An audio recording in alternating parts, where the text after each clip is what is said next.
உயர்ந்தவர், உமக்கு மேல் ஒருவரும் இல்லையே.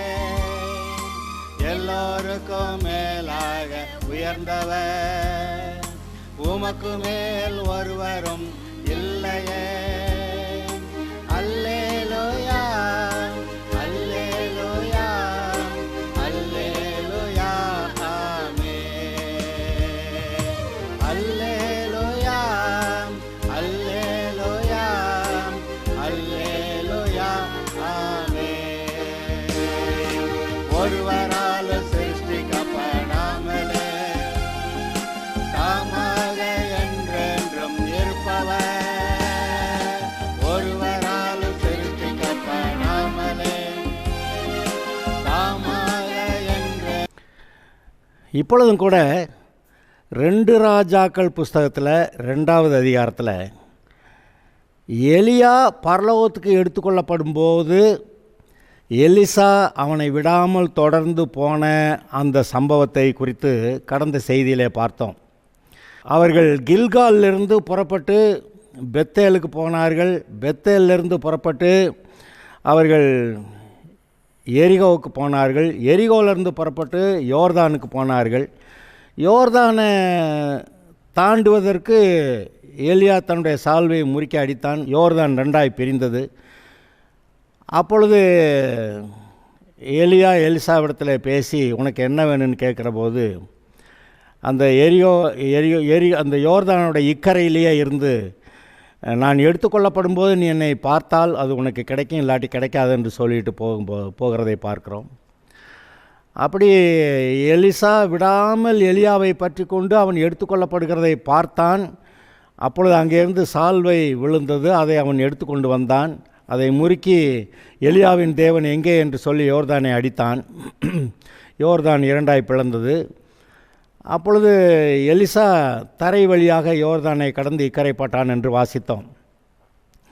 அப்படி யோர்தான் எத்தனை முறை திறந்தது என்று கேட்டால், இஸ்ரவேலர் எகிப்து தேசத்திலிருந்து வரும்போது யோர்தான் அவர்களுக்கு முன்பாக பின்னிட்டு திரும்பியது, பிளந்தது.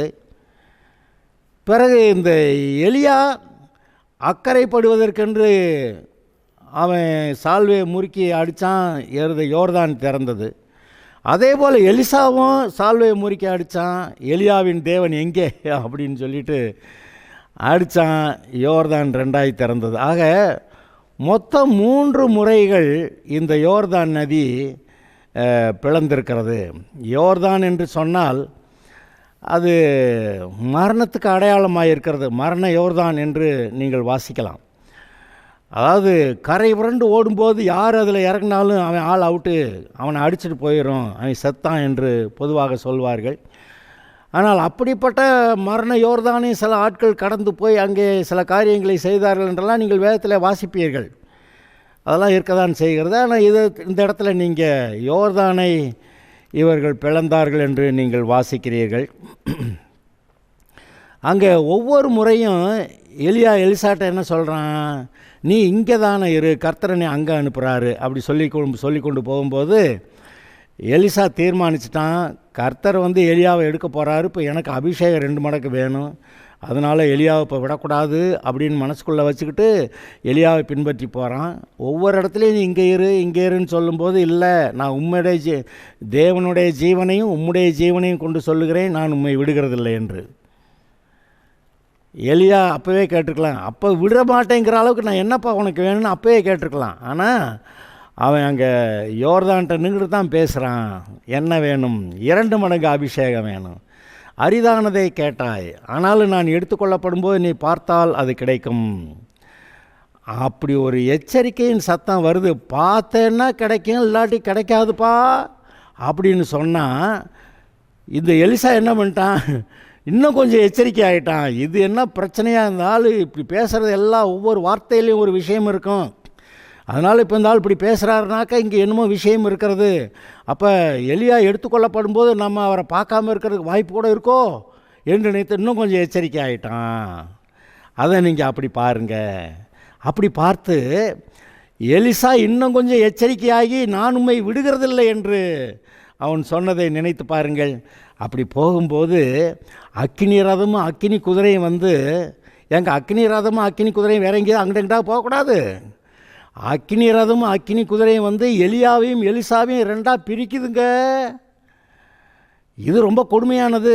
இன்றைக்கு நமக்கு பெரிய ஆசீர்வாதங்கள் வருவதற்கு முன்பாக தேவ பிரசன்னத்தை விட்டு நம்மை பிரிக்கக்கூடிய சில காரியங்கள், அது பெரிய பிசாசு கொண்டு வர்ற இச்சையாக இருக்கலாம், அல்லது நம்ம எதிர்பாராமல் குறுக்க இந்த என்னமோ வந்துருச்சுங்க, அதனால் இப்படி ஆகிப்போச்சு அப்படின்னு ஏதோ ஒரு பஸ்ஸு லாரி குறுக்க போயிடுச்சுங்க. நம்ம 2 பேரும் தாண்டி போகலாங்கிறப்ப அந்த ஆள் அங்கிட்டு போயிட்டாரு, நான் அடுத்து தாண்ட வர்றதுக்குள்ளே ட்ரெயின் வந்துருச்சுங்க. அப்போ அந்த ஆள் அந்த ரயில்வே ட்ராக்கை தாண்டி அந்த ஆள் போயிட்டார், நான் இங்கிட்டு நிற்கிறேங்க, என்ன பண்ணுறதுங்க? அப்படி ஏதோ நடந்துச்சா? அல்லது பிசாசு வந்து உபத்திரவத்தை கொடுத்து, இதுக்கு மேலே இந்த ஆளை தொடர்ந்து கர்த்தரை பின்பற்றினா உனக்கு இந்த உபத்திரவம் தான் அப்படின்னு சொல்லி உபத்திரவத்தை ஏதோ ஒரு விதத்தில் அந்த ஆசீர்வாதத்தை நீங்களும் நானும் சுதந்திரிக்காதபடிக்கு இந்த பிசாசு இடையில எதையோ கொண்டு வந்து போடுறான். அதை ஒரு எச்சரிப்பாகவே எலியா சொல்லிட்டான். பார்த்தீங்களா? நான் எடுத்துக்கொள்ளப்படும் போது நீ பார்த்தா கிடைக்கும்னா என்ன அர்த்தம்? நீ எடுத்துக்கொள்ளப்படும் போது நீ என்னை பார்க்கறதுக்கான வாய்ப்புகள் குறைவாக இருக்கிறது, அதனால் நீ எச்சரிக்கையாக இருந்தால் என்னை பார்த்துருவா, கேட்டது கிடச்சிரும். அப்படி சொல்லதை நீங்கள் நினச்சி பாருங்கள். ஆமாம், இன்றைக்கு நம்முடைய வாழ்க்கையில் நாமும் கூட ஏதோ ஒரு ஆசீர்வாதம் வரப்போகிறது என்று உங்களுடைய இருதயத்தில் உணர்த்தப்படும் போது நீங்கள் எச்சரிக்கையாக இருக்கணும். அந்த யுத்தத்துக்கு போகும்போது என்ன சொல்லியிருக்கிறாரு? கர்த்தர் உங்களுக்கு ஜெயம் கொடுக்கும்படியாக உங்களுடைய பாளையத்தில் உலாவி கொண்டு இருக்கும்போது அங்கே அசுசியானதை கண்டு உங்களை விட்டு விலகி போகாதபடிக்கு பாளையம் பரிசுத்தமாக இருக்க கடவுள்னு சொன்னாரே. இப்போ ஏதோ ஒரு ஆசீர்வாதம் வரப்போகுதுங்கிற மாதிரி உணர்வு உங்கள்கிட்ட வரும்போது நீங்கள் இன்னும் கொஞ்சம் எச்சரிக்கையாயிரணும். இன்னும் கொஞ்சம் உணர்வு உள்ளவர்களா, இன்னும் கொஞ்சம் பரிசுத்தம் உள்ளவர்களா அப்படி ஆக்கிக்கிட்டு, ஸ்தோத்திர ஆண்டவரே, நீர் இந்த ஆசீர்வாதம் வைத்திருக்கிறீர், பெற்றுக்கொள்கிறேன்னு உறுதி அவரை பிடிச்சி, நீர் கொடுக்காமல் நான் விடுகிறதில்லை.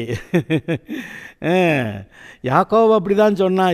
யாக்கோபு ரொம்ப நீதிமான்னு நான் சொல்லலை, ஆனாலும் ஏதோ வருது, எனக்கு ஜீவன் வருகிறது, எனக்கு பிழைப்பு வருகிறது, எனக்கு இந்த நான் சாகாமல் காக்கப்படுகிற வாய்ப்பு வருகிறது, ஆதலால் நீர் என்னை ஆசீர்வதிக்காமல் நம்ம விடமாட்டேன் அப்படின்னு சொல்லி அந்த வைராக்கியமாக பிடிச்சிக்கிட்டது போல் இந்த எலியாவை எலிசா அப்படி வைராக்கியமாக பிடிச்சிக்கிட்டு பின்பற்றி வர்றான். அங்கே யாக்கோபு, அவனை கர்த்தர் கேட்டார், உன் பேர் என்ன? யாக்கோபு. இன்னுமே நீ எத்தனை நாள்லாம் இருக்கக்கூடாது, என்கிட்ட கிடைக்கணும்னா நீ எத்தனை இருக்கக்கூடாது, உன் பேர் இன்னுமே இஸ்ரவேல். அப்படி இஸ்ரவேல், அதாவது தேவனுக்கு முன்பாக ஒரு பிரின்ஸு, அப்படி நீ இருக்கிற அப்படின்னு சொல்லிட்டாரு. அப்போ அது பேரில் என்னவோ இருக்கோ, அந்த பேர் உங்கள்கிட்ட என்னமோ இருக்குங்க இன்றைக்கி. அதனால தான் உங்களுக்கு எனக்கு நல்ல பேர் வைக்கிறார்கள். நல்ல பேருடைய ஆளாக அதை நினச்சி ஒரு ஆபிரகாம் போல் இருந்து, ஒரு சாலமோனை போல் ஞானியாக இருந்து, ஒரு ஈசாக்கை போல் தேவனுக்கு முன்பாக உத்தமமான இருதயம் உள்ளவனாக வாழ்ந்து, ஒரு யோபு போல் எல்லா எதிர்ப்புகளையும் எல்லா போராட்டங்களையும் ஜெயிக்கிறவனாக இருந்து, எல்லாம் இது போல் சில பேர் வைக்கும்போது அந்த மனிதர்கள் செய்த நற்காரியங்களை நினைத்து அந்த பேர் வைக்கிறார்கள். இன்றைக்கு நமக்கு வைக்கப்பட்டிருக்கிற பேரும் சரி. அப்புறம் இதோட கர்த்தர் சொல்லும் புது நாமத்தினால் நீ அழைக்கப்படுவாய் அப்படின்னு எங்கேயோ பைபிளில் வாசிச்சிருக்கீங்களா? நீங்கள் நினைக்கலாம், ஏன் இப்போ இருக்கிற பேர் போதாதா அப்படின்னு நீங்கள் நினைக்கலாம். ஆனால் அவர் என்ன சொல்கிறாரு? கர்த்தர் அழைக்கும் புது நாமத்தினால் நீ அழைக்கப்படுவாய்ன்னு சொல்லிட்டாவே, அப்போ அவர் ஒரு பேர் வைக்கிறாரு. அவர் வைக்கிற அந்த பேருக்கேற்றா போல் நாம் அதற்கேற்றாப்பில் நடக்கிற ஆளாக இருப்போம். பார்த்தீங்களா? அதையெல்லாம் நினைத்து பாருங்கள். இதெல்லாம் நினச்சி பார்த்திங்கன்னா இன்றைக்கி நம்ம கர்த்தருக்குள்ளே நம்மை பரிசுத்தப்படுத்தி கொள்ளுகிறது, அதெல்லாம் ரொம்ப நல்லா இருக்கும். அந்த எலியா எடுத்துக்கொள்ளப்படும் போது எலிசாவனை பார்க்கணும். இடையில் அக்கினி குதிரை அக்கினி ரதமும் வருது. நான் தான் யோசிப்பேன், இந்த அக்கினி குதிரை அக்கினி ரதம் வேறு எங்கேயாவது போகக்கூடாது, நம்ம ஏன் கர்த்தரையும் பிரிக்கிற மாதிரியா சில காரியங்கள் வரணும்? ஆனாலும் எலிசா செய்தது போல் விடமாட்டேன், கர்த்தரை விடமாட்டேன். அவன் எலியாவை விடமாட்டேன்ட்டு போனால் ஏதோ அங்கே ஒரு காரியம் இருக்குது. இங்கே நம்ம என்ன கர்த்தரை விடமாட்டேன். யாக்கோபு சொன்னது போல் அந்த தூதனை நான் உண்மை விடமாட்டேன். எப்போ விடிஞ்சிருச்சுப்பா நான் போகிறேன், இல்லை அதெல்லாம் முடியாது, நீர் என்னை ஆசீர்வாதத்தால் உண்மை போக விட மாட்டேன் அப்படின்னு சொன்னது போல் இப்பொழுது நாம் வைராக்கியமாய் கர்த்தரை பற்றி கொள்ளாமா? கர்த்தர் இப்போ உங்ககிட்ட இதெல்லாம் எதுக்கு பேசுகிறாரு? அப்படி கர்த்தர் முன்னாடி வைராக்கியமாக இருந்து இந்த உலக காரியங்களெல்லாம் நான் கர்த்தரை பற்றி கொள்ளுகிறேன், நான் என்னுடைய வாழ்க்கை இந்த வாழ்க்கை இப்போவே விட்டால் பரலோகம் போயிடுவேன், ஆனால் இந்த வாழ்க்கையில் நான் கர்த்தருக்காக சாட்சியாய் வாழ வேண்டும், அது ஒன்றே எனக்கு இப்பொழுது முக்கியமாக இருக்கிறது. நான் கர்த்தர் நிமித்தம் என்னை பரிசுத்தமாய் வைத்துக்கொள்ளுவேன், அவர் கொடுத்த குடும்பத்திற்காக என்னை பரிசுத்தமாய் வைத்துக்கொள்வேன், இந்த சுற்றிலுமாக இருக்க ஜனங்களுக்கு முன்பாக நான் சாட்சியாய் வாழ்வதற்கென்று என்னை பரிசுத்தமாய் வைத்துக்கொள்கிறேன் அவர் நிமித்தம். 2 கொரிந்தியர் 3வது அதிகாரத்தில் கடைசி வாசனை வாசிங்கன்னா, நாம் அவருடைய மகிமையை கண்ணாடியிலே காண்கிறது போல கண்டு மகிமையின் மேல் மகிமை அடைகிறோம் அப்படி எழுதியிருக்கேன். அதுபோல் அவரை பார்க்க பார்க்க பார்க்க நீங்கள் அவரை போல் மாறிட்டே வருவீங்க, மகிமையின் மேல் மகிமை அடைவீர்கள். அருமையானவர்களே, இதெல்லாம் யோசித்து பார்க்கலாம். இந்த வசனங்களெல்லாம் நம்மை அவரை போல மாற்றுகிறது. இந்த வசனத்தை ஏங்க இந்த எலியாவை பின்பற்றி எலிசா போனானாமே, 2 மடங்கு ஆசீர்வாதம் வாங்கினானாமே, சரி அவன் வாங்கிட்டேன் 14 நமக்கு என்ன நமக்கு என்னன்னு இல்லை, இங்கே என்னமோ நீங்கள் அவன் பெற்றது போல் ஏதோ பெறுவதற்கு வழி இருக்கிறது, அதனால தான் கர்த்தர் எழுதி வச்சிருக்கிறார். இதெல்லாம் திருஷ்டாந்தங்களாய் அவர்களுக்கு சம்பவித்தது. நாம் அதே போல் சூழ்நிலையில் வரும்போது நமக்கு அதே போல் கிடைக்கிறது நடக்கிறது என்று நாம் நிதானித்து பார்க்க வேண்டும். இன்றைக்கு இந்த எலிசா 2 மடங்கு ஆசீர்வாதத்தை பெற்றது போல் 2 மடங்கு அபிஷேகம், அது ஒரு வரம் அப்படின்னு வேற வாசித்தான். ஆக அதுபோல் எனக்கு வேணும். நான் சும்மா சாதா கிறிஸ்தவனா, பேர் கிறிஸ்தவனா, ஏதோ பரலோகம் போகிற கிறிஸ்தவனா அப்படி மட்டும் இல்லை. இந்த வாழ்க்கை நான் கர்த்தருக்கு பரிசுத்தமாக அவருடைய கரங்களில் இருக்கக்கூடிய ஒரு கருவியாக அவர் பயன்படுத்துகிற ஒரு கனத்துக்குரிய பாத்திரமாக நான் இருக்க வேண்டும். ஆதலால் நான் கர்த்தருக்கு பரிசுத்தம், எந்த விதத்தினாலும் இந்த உலகத்தால் கரைப்பட மாட்டேன் என்று ஒரு தீர்மானத்தோடு கூட நாம் வாழுகிறது மிகவும் சரியானது, ஞானம் உள்ளது. ஆனால் உலகத்தார் என்ன சொல்லுவாங்க? பைத்தியக்காரன், லூசு அப்படி தான் சொல்லுவாங்க. சிலுவையை பற்றிய உபதேசம் அவர்களுக்கு பைத்தியமாக இருக்கிறது. ஆனால் உண்மை பைத்தியம் யார்? அவங்க தான் உண்மையான பைத்தியம். சிலுவையை பற்றிய உபதேசம் பைத்தியமாக இருக்குது, சிலுவையை பற்றி உபதேசிக்கிறவர்கள் பைத்தியக்காரரா அவங்க கண்ணில் இருக்கிறாங்க. ஆனால் உண்மை என்னது? அவங்க தான் பைத்தியக்காரங்க. இப்படி உங்களுடைய வாழ்நாளெல்லாம் அப்படி இருக்கலாம்.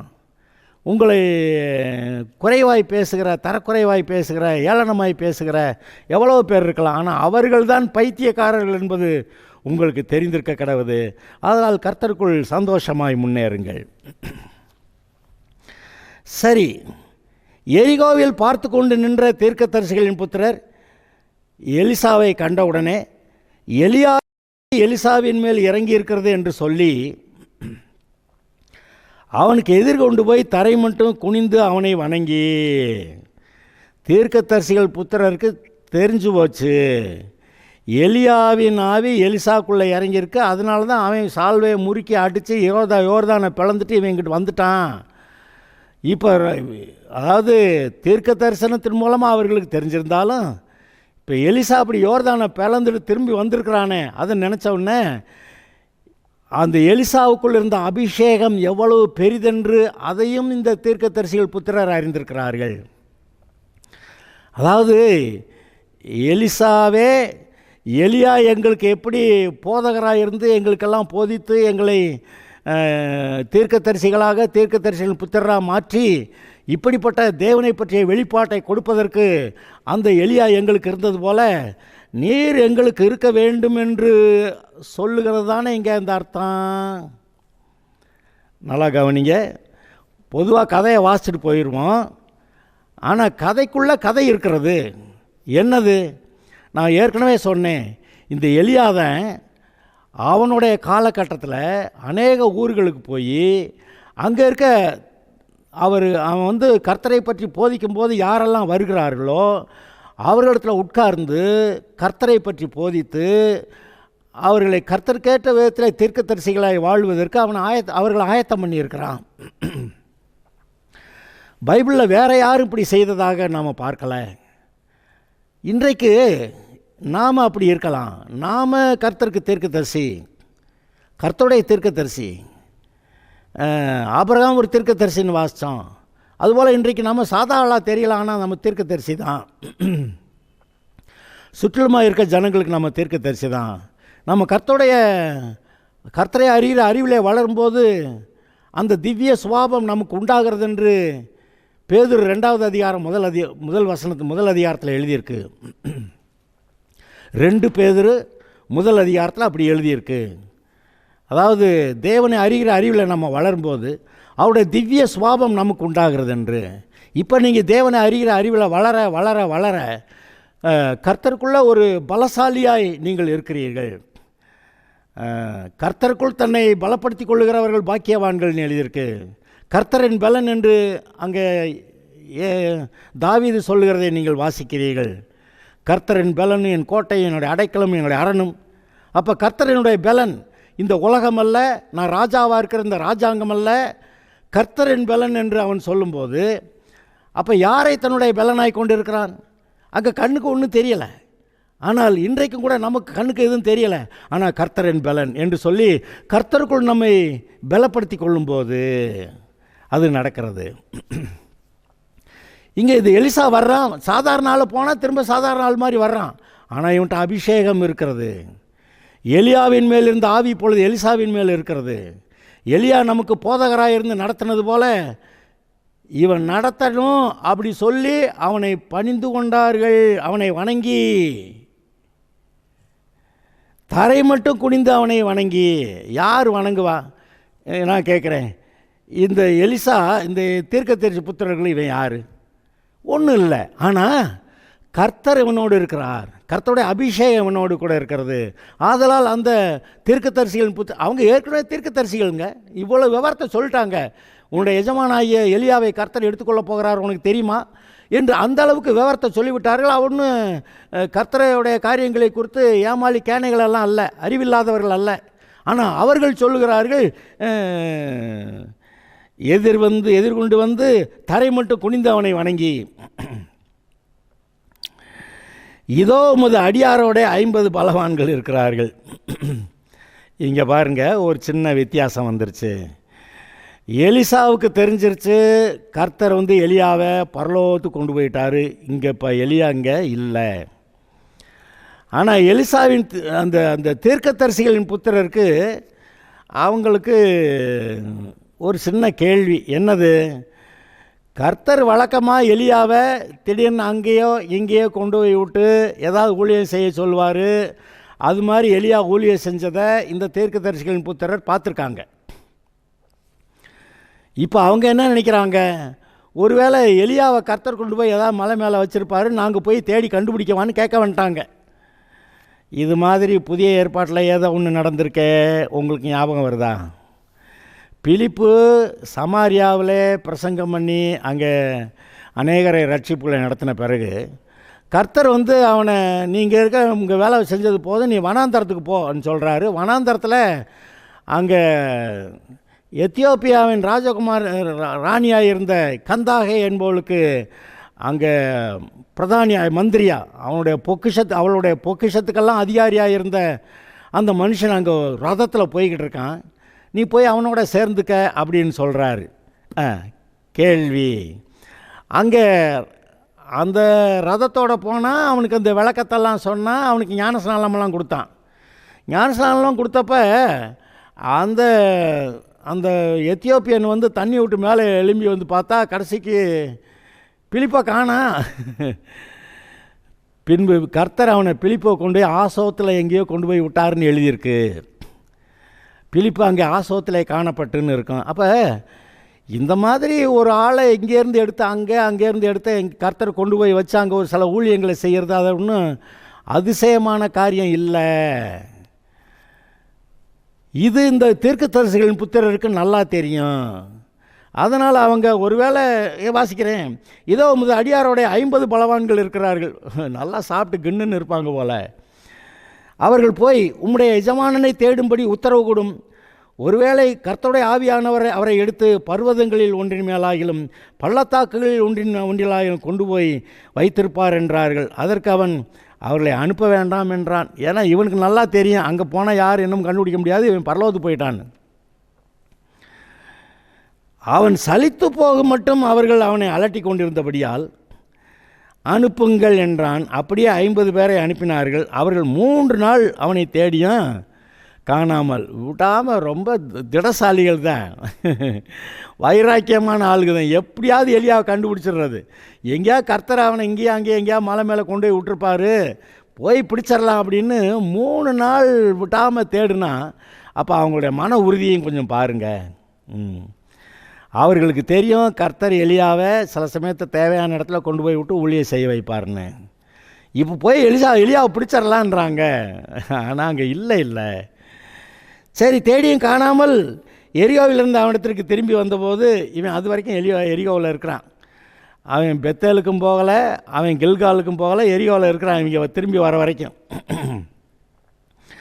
எரியோவிலிருந்து அவனிடத்திற்கு திரும்பி வந்தபோது அவன் இவர்களை பார்த்து, போக வேண்டாம் என்று நான் உங்களுக்கு சொல்லவில்லையா? பதில். இப்போ கொஞ்சம் கவனிங்க. தீர்க்கதரிசி எலியா, எலிசா. இந்த எலியா தான் தீர்க்கதரிசிகளையும் தீர்க்கதரிசி புத்திரர்களையும் எ ஸ்கூல் ஆஃப் ப்ராஃபெட்ஸ், தீர்க்கதரிசிகளின் பள்ளி அப்படின்னு நீங்கள் சொல்லலாம். அப்போ தீர்க்கதரிசிகளுக்கென்று பள்ளிக்கூடம் வைத்து அவர்களை தேவனுக்கென்று வளர்த்த எலியா. அப்போ எலியா எப்படி அபிஷேகத்தில் இருக்கிறவன், எலிசா இப்போ டபுள் மடங்கு அபிஷேகத்தில் இருக்கிறவன். அந்த எலியா ஏற்படுத்திய அந்த தீர்க்கதரிசி புத்திரரை இவ்வளவு வெளிப்பாட்டோட இருக்கிறாங்க. ஆனால் அவங்களுக்கு எலியாவுக்கு கிடைத்த வெளிப்பாடளவு அந்த தீர்க்கதரிசி புத்திரருக்கு இல்லை. எலிசாவுக்கு தெரிந்த விஷயம் அந்த தீர்க்கதரிசி புத்திரர்களுக்கு தெரியலை. அப்போ இங்கே வெளிப்பாடுகளில் சற்று குறைவாக இருக்கிறது. அதனால் இப்பொழுதும் கர்த்தருடைய ஊழியக்காரர்கள், கர்த்தருக்கென்று தன்னை அர்ப்பணித்து கொண்டவர்கள், ஒரு விதத்தில் கர்த்தருக்காக காத்திருந்து உறுதியாக இருந்து பலனடைந்து அவர்களுக்கு அபிஷேகத்தில் பெருகி இருந்தாங்கன்னா அவங்கள மாதிரி நம்ம மற்றவங்களை நினைக்க முடியாது. அதனால் அவர்கள் எவ்வளோ போராடி கர்த்தருக்குள்ளே ஒரு நல்ல ஊழியத்தை செய்வதற்கு எழும்பி வந்திருக்கிறார்களோ அதற்கேற்ற கனத்தை நாம் கொடுப்பது சரிதானே. அவங்களோட போட்டி போட்டுக்கிட்டு சாதாரண ஆட்கள் பேசக்கூடாது. இன்றைக்கு இருக்கக்கூடிய பொதுவாக பெரிய ஊழியர்களை பற்றி குறை பேசுகிற மற்றவர்களை நாம் அநேகரை பார்க்குறோம். அப்படி குறை பேசுகிறதை விட நாம் அதுபோல் வளரலாமே என்று சொல்லி வளர்கிறதானே சரியாக இருக்க முடியும். மற்றவர்களை பற்றி அவர்கள் யாராக இருந்தாலும் சரி, அவர்கள் தேவனுக்கு ஊழியக்காரர்கள். அதனால் தேவன் அவர்களை கவனித்துக் கொள்வார். அதனால் மற்றவர்கள் செய்கிற குறைகளை பற்றி நாம் பார்த்து கொண்டிராமல் நாம் கர்த்தருக்கு பிரியமாய் அவர்கள் எப்படி வளர்ந்து முன்னேறி பெரிய ஒரு காரியத்தை செய்ய போனார்களோ அதுபோல் நாமும் கர்த்தருக்குள்ளாக வளருவோம் என்று. எப்படி எலியா, எலிசா, எலியாவை போல் 2 மடங்கு ஆவியை உடையவனா எலிசா வர்றான். அதுபோல் ஒருவேளை எலியா ஏசபேல்கிட்ட பயந்து ஓடி வந்திருந்துருக்கலாம். பரவாயில்ல, இப்போ நம்ம ஏசபேலையும் சேர்த்து அதை அடக்கணும், அந்த பிசாசோடைய கொட்டத்தை அடக்கணும், அதனால் நாம் பரிசுத்த ஆவியில் பலன் அடையணும் என்று சொல்லி நீங்களும் நம்ம அப்படி முயற்சிக்கலாமே, அதுதானே சரி.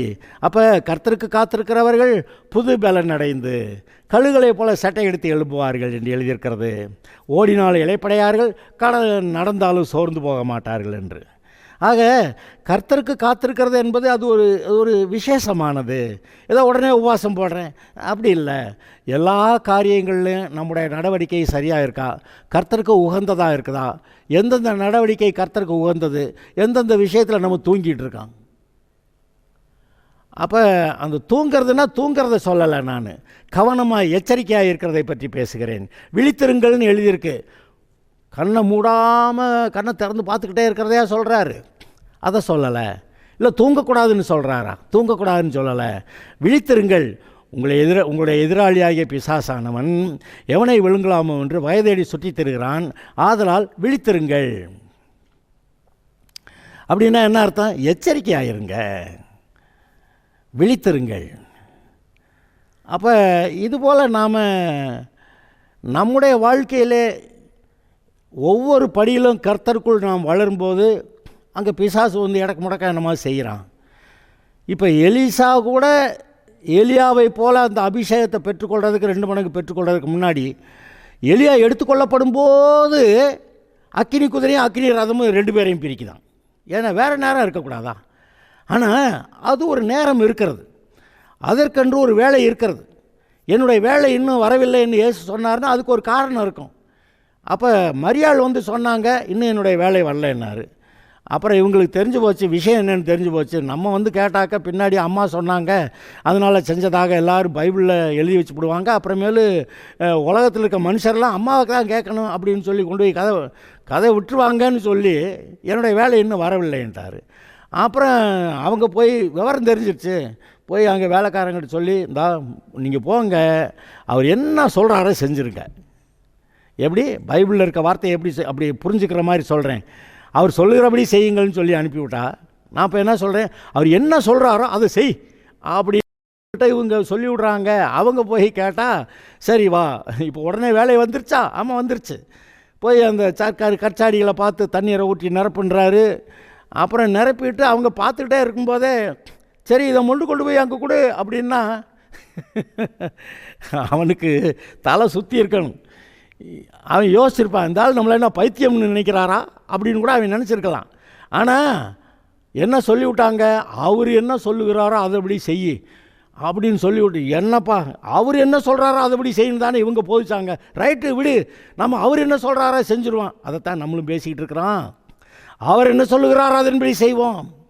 இன்றைக்கு அவர் என்ன சொல்கிறாரோ அதன்படி செஞ்சுருவோம் அப்படின்னு போய் இப்போ தானே தண்ணியை ஊற்றுனா, தண்ணியை கொண்டு போய் கொடுன்றாரு. என்னையா அது பைத்தியமா, லூஸா, நான் லூஸா, இவர் லூஸா? அதெல்லாம் இல்லை, அவர் சொன்னபடி செஞ்சிடலாம் அப்படின்னு தண்ணியை கொண்டு போய் கொடுத்தா, அங்கே ஊற்றுறப்ப பார்த்தா திராட்சரசமாயிருச்சு. அதுவும் அவன் ஆச்சரியப்படுறான். எல்லோரும் முதல்ல நல்ல ரசத்தை கொடுத்துட்டு பின்னாடி தரம் குறைஞ்சதை கொடுப்பாங்க. நீங்கள் என்னையா கடைசி வரைக்கும் நல்ல ரசத்தை வச்சுருக்கீங்க? அது தண்ணீரை மொண்டா அவங்களுக்கு தெரிஞ்சதே ஒழிய மற்றவங்களுக்கு தெரியலன்னு எழுதியிருக்கு. அதுபோல் உங்களுடைய வாழ்க்கையிலே அற்புதம் செய்கிற ஒருவர் இங்கே இருக்கிறார். உங்களை அப்படி அற்புதமாய் மாற்றக்கூடிய, உங்களுடைய வாழ்க்கையிலே ஆசீர்வாதத்தை கொண்டு வரக்கூடிய அப்படிப்பட்ட ஒருவர் உங்களோடு கூட இருக்கிறார். அவருக்கு செவி கொடுப்போமாக. நம்ம இன்றைக்கி சாதாரண ஆள் தான், ஆனால் அபிஷேகத்தில் நிரப்பிட்டாருன்னா நம்ம சாதாரண ஆள் இல்லை. அப்புறம் அவருடைய கரங்களில் இருக்கக்கூடிய கருவியாய் நாம் பயன்படுத்தப்படுவோம். பார்த்தீங்களா? அதனால் இதை யோசித்து பார்ப்போமாக. கர்த்தருடைய சமூகத்தில் அமர்ந்து நோக்கி பார்த்து, கர்த்தரிடத்தில் என்ன எதிர்பார்க்கிறார் நான் யோசித்து பார்த்து, எனக்கு கர்த்தர் எந்த விதத்தில் கர்த்தருக்கு பிரியம், எந்த இடத்துல நான் தூங்கிட்டு இருக்கேன் அப்படின்னு நினச்சி பார்த்து நம்ம அதில் எச்சரிக்கையாக இருந்து கவனமாக இருந்து அவருக்கு முன்பாய் உத்தமமாய் நடக்கும்போது ஒரு பெரிய விதத்தில் கர்த்தரை உங்களை எடுத்து பயன்படுத்துகிற ஆளாக நீங்கள் மாறிடுவீங்க. எலியா அப்படி இருந்தான், எலிசா அப்படி இருந்தான், தாவீது அப்படி இருந்தான். இன்றைக்கி ஏசாயா, எரேமியா, எசேக்கியேல் தீர்க்கதரிசிகள்லாம் நம்ம வாசிக்கிறோம். இன்னும் எவ்வளோ பேர் கர்த்தருக்கு பிரியமாய் அவர்கள் வாழ்ந்திருந்தார்களே, அதையெல்லாம் பைபிளில் எழுதியிருக்கு. அதெல்லாம் நமக்காகத்தான் எழுதியிருக்கிறது. நாமும் அப்படி இருக்கலாம் என்று அங்கே நாம் யோசிக்க வேண்டும். இந்த எலிசா அந்த தீர்க்கதரிசியின் புத்திரருக்கு தெரியலை, போய் தேடுறேன்னு 3 நாள் தேடி இருக்காங்க. கடைசியில் திரும்பி வர்றாங்க. நான் போக வேண்டாம் நான் சொல்லலையா அப்படி கேட்டது உங்களுக்கு தெரியட்டும். இப்பொழுதும் அதுபோல் ஆவிக்குரிய ரீதியில் நாம் வளருவோமாக. கர்த்தர் நம்மோடு கூட இருக்கிறார், நம்மை கொண்டு பெரிய காரியங்களை செய்வார். இந்த வசனங்களை கேட்டுக்கொண்டிருக்கிற நீங்கள் இதில் சற்று கவனமாய் இதை தியானம் பண்ணுங்கள். எல்லாரும் சாதாரண ஆள் தான், எல்லாரும் இயேசுவை ஏற்றுக்கொள்கிறதுக்கு முன்னாடி பாவிகள் தான். அப்படி இயேசுவை ஏற்றுக்கொண்டு வருகிற எல்லாரும் அவருடைய இரத்தத்தால் கழுவப்பட்டு பரிசுத்தமாக்கப்படுகிறது, எல்லாரும் தேவனுடைய பிள்ளைகளாகிறது சரிதான். ஆனாலும் கர்த்தருக்கென்று வைராக்கியமாய் முன்னேறுகிற, இந்த உலகத்தை விட்டு பிரித்தெடுத்து கொள்ளுகிற, கர்த்தருக்கு மட்டும் கீழ்ப்படிவேன், அதாவது அதுக்குன்னு சொந்த குடும்பத்தையே கவனிக்காமல் போயிடக்கூடாது. சொந்த குடும்பத்தை கவனியாதவன் அவிசுவாசியிலும் கெட்டவனாக இருக்கிறான் என்று எழுதியிருக்கிறது. அதனால் சிலர் கர்த்தர் பிள்ளைகளை பார்த்துக்குருவார், கர்த்தர் பிள்ளைகள் சாப்பாட்டை பார்த்துக்குருவார் அப்படின்ட்டு அது பற்றி கொஞ்சம் கவலை இல்லாமல் இருக்கக்கூடாது. நம்ம கர்த்தர்கிட்ட உண்மையாக இருக்கணும், கர்த்தர் கொடுப்பார், குடும்ப காரியங்களை நல்லா கவனிக்கணும், அதையும் கவனிக்கணும். அந்த நீதிமொழியில் 36வது அதிகாரத்தில் எழுதியிருக்கிற அந்த ஸ்திரீ தன்னுடைய வீட்டு காரியங்கள் எப்படி நடக்கிறது என்று கவனமாக இருந்தாள் என்று, அதுபோல் கர்த்தருடைய காரியங்களில் அவர் நம்ம கொடுத்துருக்கிற குடும்பம் மற்ற காரியங்களில் எப்படி நாம் செவ்வையாய் நடக்கிறோமா என்பதை பற்றி நாம் கவனத்தோடு எச்சரிக்கையோடு இருப்போமாக. கர்த்தர் உங்களையும் ஒரு பெரிய கருவியாக எடுத்து பயன்படுத்துவார். Okay, God bless you.